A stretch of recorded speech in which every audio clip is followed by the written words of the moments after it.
Why not, Grace? No, why me? It should be Grace. Grace Whitmore, I hate you so much. They thought the story ended when she walked down the aisle in white. They thought forgiveness meant she'd forgotten everything they did to her. But 2 weeks after Grace Whitmore became Mrs. Ashford, the same women who called her trash showed up at her gates with tears in their eyes and a plan already forming behind them. What Grace didn't know was that the woman she was about to forgive was already plotting how to take everything away from her. One more time, and this time, they weren't going to stop until she was gone for good. Before we dive deeper, let us know in the comments where you're watching from. We'd love to hear from you. And don't forget to hit that subscribe button so you never miss any of our upcoming videos. Linda Whitmore arrived at the Ashford estate on a gray afternoon, standing at the same iron gates she once told Grace she'd never be worthy of walking through. She wasn't dressed the way she used to be. Her clothes were simpler now, her posture smaller. She told the guard she needed to speak with her daughter. When Grace came to the gate herself, Linda broke down before a single word was spoken. She said she was sorry. She said the years of cruelty had haunted her every night since the wedding made headlines and the whole country saw the woman she really was. She asked, quietly, for forgiveness, and for a chance to be part of her daughter's life again, even in some small way. Grace stood there for a long moment, remembering the basement bedroom, the eviction at 18, the years of being told she was worth nothing. But Grace had built her life on something Linda never understood, and that was the belief that carrying hate forward only poisoned the one who carried it. She invited Linda inside for tea, not because she owed her anything, but because she wanted to close that chapter with peace instead of bitterness. Linda cried through most of the visit, thanking her, promising she had changed. Grace watched her carefully, but her heart, as it always had been, was open. 2 days later, Chloe arrived. She stood at the same gate, arms wrapped around herself, eyes red as though she'd been crying for hours. She told the guard she needed to see her sister. When Grace came out, Chloe apologized before Grace could even speak, her voice breaking as she talked about years of jealousy, about growing up in her mother's shadow, about watching Grace suffer and being too weak to stand up for her. She said she had thought about everything since the wedding, about the way the internet tore her apart online, about how empty her life had become without family.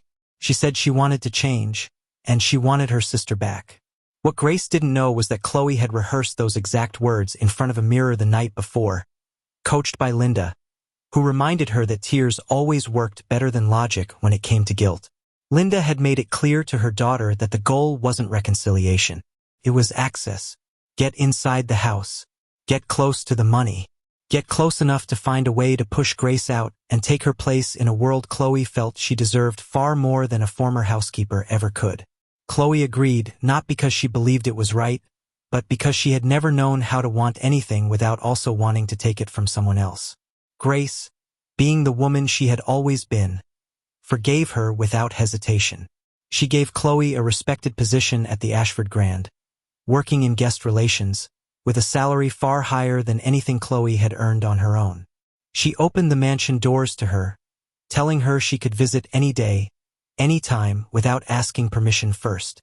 Grace believed, the way she always had, that people deserved the chance to become better than the worst thing they'd ever done.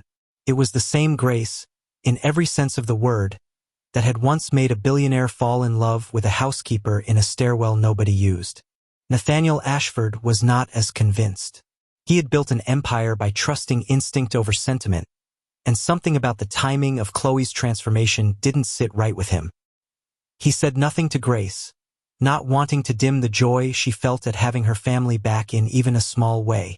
But quietly, without telling anyone, he had a security team install cameras throughout the mansion, inside every major room and across the exterior grounds, disguised well enough that even the household staff didn't notice them. He told himself it was simply protection. He hoped, more than anything, that he was wrong. He wasn't. 3 weeks after Chloe began visiting freely, the footage caught something that turned his stomach cold. Chloe, alone in the kitchen, slipping a fine white substance into Grace's evening coffee while humming quietly to herself, checking over her shoulder every few seconds. Nathaniel watched the footage twice, then a third time, needing to be certain his eyes weren't deceiving him. That same night, Grace grew unusually tired after dinner, retreating to bed earlier than normal, falling into a deep, heavy sleep. Nathaniel, now watching every camera feed personally, saw a man he did not recognize enter the house quietly through a side door Chloe had left open. The man walked into their bedroom and got into the bed beside Grace while she lay unconscious from whatever had been slipped into her drink. Chloe stood at the doorway the entire time, recording everything on her phone, careful to angle the footage so it looked exactly like what she needed it to look like. Nathaniel forced himself to stay calm, forced himself not to burst into the room and end everything right there, because he understood something Chloe never accounted for. He had cameras. He had truth. And truth, unlike staged photographs, does not need permission to exist. Chloe wasted no time. Within days, the footage on her phone was being shared quietly among the household staff, framed as proof that Grace had been unfaithful. She showed select clips to employees at the hotel too, always in private, always with a look of manufactured sorrow on her face, always ending the conversation with some version of, "I always knew she wasn't who everyone thought she was." The rumors spread exactly the way Chloe intended. Whispers followed Grace through hallways she used to walk with her head held high. Staff who once respected her began looking away when she passed. It worked exactly as planned, and Chloe finally brought the footage to Nathaniel himself, tears in her eyes, pretending it broke her heart to be the one to show him. Nathaniel looked at the footage in front of her, his jaw tight, his expression unreadable. He asked no questions. He simply thanked her for bringing it to him and told her he needed time to think. What Chloe didn't know was that Nathaniel had already spent that time building something far more powerful than her staged video. He called for a meeting at the Ashford Grand's largest conference hall, inviting senior hotel staff, household employees, a handful of trusted local bloggers who had covered the wedding, and 2 officers from the local police department, citing a private matter that required transparency given his public profile. Grace was invited too, though she had no idea what was coming, only that her husband's voice on the phone had sounded steady in a way that quietly terrified her. She walked into that room believing her marriage, her reputation, and everything she had built since leaving that basement bedroom was about to collapse in front of an audience. She could feel the stares the moment she entered, the whispers behind hands, the sideways glances from staff who had once smiled at her in the hallways. Chloe sat near the front, dressed carefully, her expression rehearsed into something resembling sympathy. As Grace took her seat, Chloe leaned close enough that only she could hear, and whispered with a small, satisfied smile, that Grace had always been trash, and trash didn't get to rise above people who were born with everything Grace never had. Then Chloe sat back, laughed softly to herself, and waited for the screen at the front of the room to confirm everything she believed she had already won. Nathaniel stood at the front of the room, his expression calm in a way that unsettled everyone watching. He thanked the room for coming on short notice, then turned to the large screen behind him and pressed play. The footage that filled the room was not what anyone expected. It was Chloe, alone in the kitchen, slipping the substance into Grace's coffee. It was Chloe, standing at the bedroom door, phone raised, recording a staged betrayal she herself had orchestrated. It was Chloe's own voice, caught clearly on audio, instructing the man on exactly how to position himself so the footage would look convincing. The room fell into a silence so complete that even the shuffle of papers seemed too loud. Every head turned toward Chloe, whose confident expression had drained into something pale and frozen.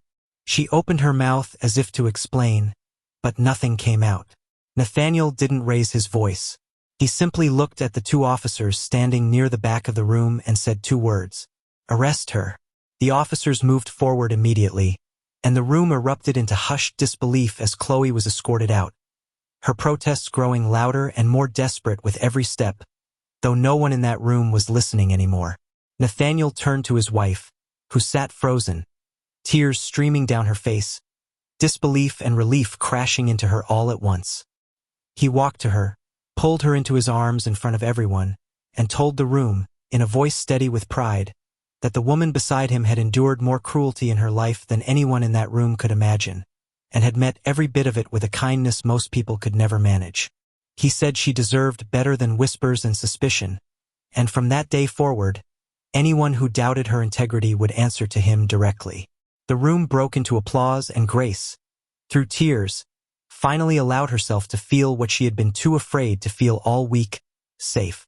Then, in front of everyone, Grace wiped her eyes, took a steadying breath, and told her husband there was something else she wanted the room to know.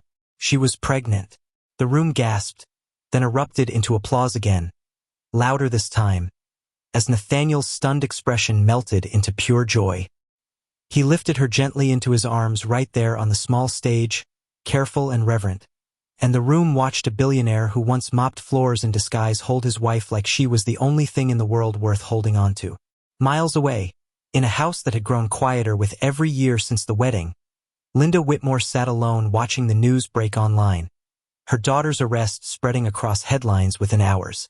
She sat in silence for a long time before the tears came, not for herself this time, but for the daughter she had spent years shaping into someone who believed cruelty was the only way to get ahead. She thought about calling the estate, about asking for one more chance, but she already knew, somewhere deep down, that the gates that had once opened for her out of Grace were now closed for good. Nathaniel and Grace never spoke of Linda or Chloe again after that day. The gates to their home were sealed to both of them permanently, security instructed never to allow either woman past the front entrance under any circumstance. Grace didn't spend her days angry or bitter about what had happened. She spent them preparing a nursery, walking hand in hand with her husband through the same gardens where he had once shown up in a worn jacket instead of flowers, and building a life rooted in everything she had once been denied: peace, safety, and a family that finally, truly chose her. If the story moved you, let us know in the comments what you think should happen to Chloe next. And if you believe kindness always finds its way back to those who give it freely, subscribe to American Sunrise Stories. See you in the next one. Bye.